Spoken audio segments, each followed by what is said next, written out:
ఖజురాహో టెంపుల్లో విష్ణుమూర్తి యొక్క విగ్రహం ఏదైతే ఎప్పుడో దాని తల పోయిందనేటువంటి దాన్ని రిపేర్ చేయించాలని చెప్పి ఒక పబ్లిక్ ఇంట్రెస్ట్ లిటిగేషన్ ఒక న్యాయవాది సుప్రీంకోర్టులో వేస్తే ఇది యునెస్కో వరల్డ్ హెరిటేజ్ కిందికి వస్తుంది, ఇది ఆర్కియాలజికల్ సర్వే ఆఫ్ ఇండియా కిందికి వస్తుంది, ఇది సెంట్రల్ గవర్నమెంట్ కిందికి వస్తుంది. దీంట్లో సుప్రీంకోర్టు అనేటువంటిది ఇందులో ఇంటర్ఫియర్ కాదు అని మన ప్రధాన న్యాయమూర్తి గారు ఆ పబ్లిక్ ఇంట్రెస్ట్ లిటిగేషన్ను ఇది ఎలవ్ కాదు అని చెప్తే అడ్వకేట్ గారు పదే పదే వాదిస్తే మీరు పబ్లిక్ ఇంట్రెస్ట్ లిటిగేషన్ లాగా లేదు, ఇది పబ్లిసిటీ ఇంట్రెస్ట్ లిటిగేషన్గా ఉన్నది అని చెప్పినప్పటికీ కూడా దాన్ని డిస్మిస్ చేస్తే కూడా ఆయన పదే పదే వాదిస్తే నేను విష్ణుమూర్తి భక్తుడిని అని చెప్పి ఆయన వాదిస్తూ ఉంటే ఆ న్యాయవాది ప్రధాన న్యాయమూర్తి గారు ఏమన్నారంటే అయితే మరి ఒకసారి మీరు విష్ణుమూర్తి గారికి మీరు ప్రార్థన చేయరు ఏమన్నా జరగాలని చెప్పి అన్నారు.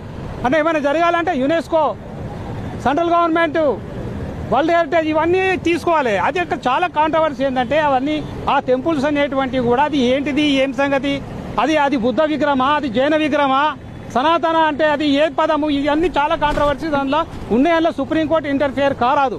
కాబట్టి అది డిస్మిస్ చేయడం జరిగింది. దాని మీద ఒక మూర్ఖపు ఆలోచనతోని ఒక న్యాయవాది ఏదైతే చేసినటువంటి నిన్నటి చర్య అనేటువంటిది యావత్ భారతదేశంలో ఉన్నటువంటి 140 కోట్ల ప్రజలు ఇవాళ దాన్ని ఖండిస్తా ఉన్నారు. ఇవాళ ఇది ప్రపంచవ్యాప్తంగా ఉన్నటువంటి ఏదైతే ఈ ప్రజాస్వామ్య వ్యవస్థకు ఏదైతే భారతదేశం చిహ్నంగా ఉందో దానికి అనుకూలంగా యావత్ భారత ప్రజానికం మొత్తం కూడా ఆ చర్యను ఖండిస్తూ ఇటువంటి మూర్ఖపు ఆలోచనలన్నింటినీ కూడా ఖండిస్తున్నాం.